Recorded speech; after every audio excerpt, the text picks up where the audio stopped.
8 जनवरी 2025 को एक ऐसी घटना घटित होती है जिसको सुनने के बाद में सभी लोगों के मन में एक व्याकुलता हो जाती है। लोग सोचने पे मजबूर हो जाते हैं कि आखिर लूटपाट हो, चोरी डकैती हो या फिर एक बदला लेने की भावना हो, पर उनमें मासूम बच्चों का क्या दोष, जिनकी उम्र 1 साल, 2 साल, 8 साल इस तरह की उम्र हो, तो ऐसे बच्चों का क्या दोष है कि आपसी रंजिश में या डकैती में, लूटपाट में उनकी भी जघन्य तरीके से हत्या कर दी जाए, जिनको किसी बात की जानकारी ही नहीं, कोई इल्म ही नहीं कि नफरत क्या होती है। जी हाँ, एक ऐसी ही घटना घटित हुई है मेरठ में। 8 जनवरी 2025 को नया साल था और नया साल किसी के लिए काल बनकर आया। रुड़की में रहने वाला मोइन अपना मकान मेरठ में बनवा रहा था। अपनी बीवी के साथ में था, उसके साथ उसके 3 बच्चियां थीं, यानी 3 बेटियां थीं उसके साथ में। और मकान बनवाते वक्त ऐसा क्या हुआ कि एक रात जिस मकान में वो लोग किराए पर रह रहे थे, उस मकान में उनकी 5 की लाश पाई गई। जिसने भी उस वाकया को देखा या सुना, उसकी आंखें नम हो गई, क्योंकि जिस निर्दयता पूर्वक बच्चों को मारा गया था वह सोचने को मजबूर कर देता है कि आदमी कितना निर्दयी हो जाता है। उसके सर पर किस तरह का खून सवार हो जाता है कि मासूम बच्चों को भी नहीं बख्शता। जी हाँ दोस्तों, नमस्कार, मैं हूं आशीष कुमार वाजपेयी और आज आपके लिए लेके आया हूं एक सनसनीखेज वारदात में पूरी विस्तार से बताऊंगा किस तरह से पूरा एक परिवार एक झटके में और किसने खत्म कर दिया, और छोटी छोटी बच्चियां जिन्हें कुछ भी जानकारी भी नहीं थी, उनको कितनी बेरहमी से मारा गया। तो चैनल पर बने रहें और चैनल को लाइक शेयर सब्सक्राइब जरूर करें और कमेंट भी जरूर किया करें ताकि मैं आपके जवाब भी दे सकूं। जी, रुड़की का रहने वाला राजमिस्त्री मोइन, जिसने अपनी रुड़की में कुछ संपत्ति को बेचा और आके मेरठ में लिसाड़ी गेट थाना के अंतर्गत सोहेल गार्डन मोहल्ले में आकर एक किराए के मकान में रहने लगा, जो कि बगल में ही उसने एक प्लाट लिया था। वह अपने परिवार के साथ में वहां पर रहना चाहता था, तो चूंकि मकान को बनवाना था तो उसने सोचा क्यों ना बगल में ही, पड़ोस में ही प्लाट चूंकि बन रहा था उसका, तो उसने सोचा कि यहीं बगल में ही एक मकान ले लेते हैं ताकि प्लाट को बनवाने में उसे कोई दिक्कत ना हो। वह अपनी पत्नी आसमा, 3 बेटियां आदवा, आफसा और अजीजा, मोइन को मिला के कुल 7 भाई थे, जिसमें मोइन रुड़की में रहता था और रुड़की से अपनी प्रॉपर्टी को बेचकर मेरठ आया। बाकी सभी उसके भाई जो थे वो रुड़की में रहते थे। यहाँ आने के बाद में मकान वो बनवा रहा था और डेली उसकी अपने भाइयों से बातचीत हुआ करती थी। जब अचानक भाइयों ने फ़ोन मिलाया तो मोइन का फ़ोन ऑफ था, स्विच ऑफ था, कोई भी घंटी भी नहीं जा रही थी। चूँकि डेली बात होती थी तो भाइयों को भी लगा कि आज हो सकता है किसी कारणवश फ़ोन स्विच ऑफ हो गया हो, तो आज बात ना हो पा रही हो। उन्होंने दूसरे दिन ट्राई किया, दूसरे दिन भी फ़ोन स्विच ऑफ जा रहा था, यानी मोइन की कोई खोज खबर उन भाइयों को लग नहीं रही थी। तो भाइयों के बीच में थोड़ी दहशत सी उत्पन्न होने लगी थी, क्योंकि आज तक ऐसा नहीं हुआ था कि मोइन ने रोज़ उनसे बात ना की हो। चाहे भले ही वो 5 मिनट की बात करता हो, लेकिन अपने भाइयों से बात जरूर करता था। जब बेचैनी ज़्यादा भाइयों को बढ़ने लगी तो उनमें से एक भाई अपनी पत्नी को साथ लेकर मोइन के घर मेरठ पहुंचा। तो उसने देखा कि मेरठ में जिस मकान में मोइन रह रहा था, उस मकान में बाहर से ताला लगा हुआ था। तो भाई के मन में विचार आया कि हो सकता है कि परिवार कहीं बाहर गया हो, इस कारण से शायद संपर्क ना हो पा रहा हो। तो मोहल्ले वालों से भी पूछताछ की तो मोहल्ले वालों ने बताया कि लगभग 2 दिनों से ये परिवार दिखाई नहीं दे रहा। परिवार का कोई भी सदस्य यानी बच्चे भी बाहर नहीं दिखाई दिए।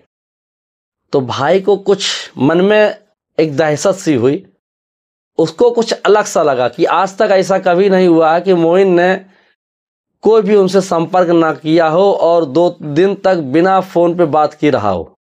भाई का मन नहीं माना तो वो घर की छत पर चढ़ा पड़ोसी के मकान से, और उसने आंगन में जाल लगा हुआ था वहां से देखा कि घर का सामान बिखरा पड़ा हुआ था। जो सामान उसको दिखाई दिया वो अस्त व्यस्त था, तो उसको दहशत हुई। उसने आके नीचे पड़ोसियों को बताया, तो पड़ोसियों से एक मत होकर ये हुआ कि दरवाजे को तोड़ दिया जाए। तो दरवाजे का ताला तोड़ा गया और ताला तोड़ने के बाद में जब सभी लोग पड़ोसी सहित और मोइन का भाई जब मकान के अंदर प्रवेश किया तो देखा कि मकान में घर में कोई नहीं था और सामान अस्त व्यस्त फैला हुआ था। अचानक जो लोग अंदर गए थे उनमें एक की नज़र जो बेड पड़ा हुआ था उसके पास एक गठरी पड़ी हुई थी, उस गठरी पर उसकी नज़र गई। उसने देखा कि गठरी से थोड़ा बहुत खून रिस रहा है। अब इतना देखना था कि लोग दहशत में आ गए। तुरंत उस गठरी को जब खोला गया तो उसमें एक प्लास्टिक की बोरी निकली। बोरी को खोल के देखा गया तो उसमें मोइन था। उसके हाथ पैर बांध के बोरी में जबरदस्ती घुसेड़ा गया था, जबरदस्ती घुसेड़ के उसको बांधा गया था और उसको गठरी से फिर बांध दिया गया था। उसके सर पर गले पर चोट के निशान थे जिससे खून रिस रहा था।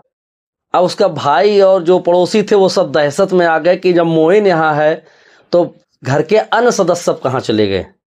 जब लोगों ने इधर उधर देखना चालू किया तो उनको दिखाई दिया कि जो बेड पड़ा हुआ था वो एक दीवान बेड था, तो उसका एक कोना थोड़ा उठा हुआ था।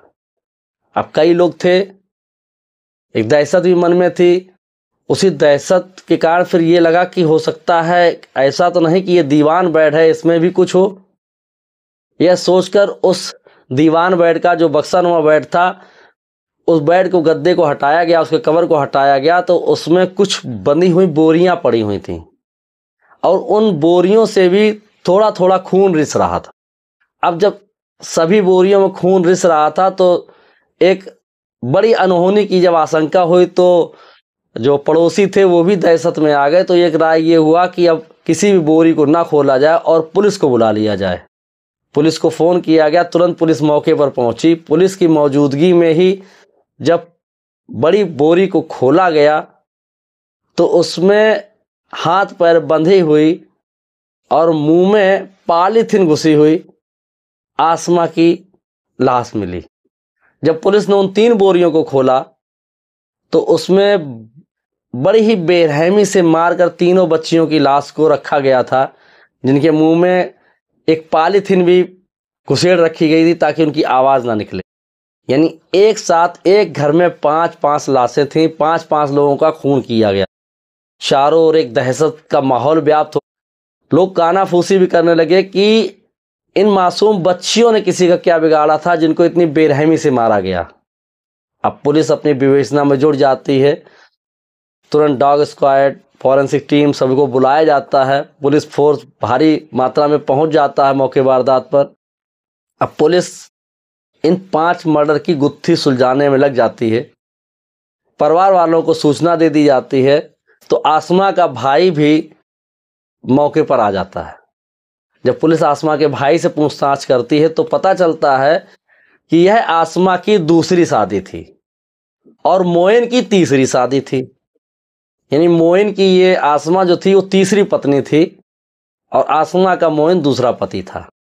आसमा का भाई परिवार वालों पर ही शक जाहिर करता है और बताता है कि मोइन के पिता ने 2 शादियां की थीं, जिसमें 2 भाई सौतेले हैं और 4 भाई सगे हैं।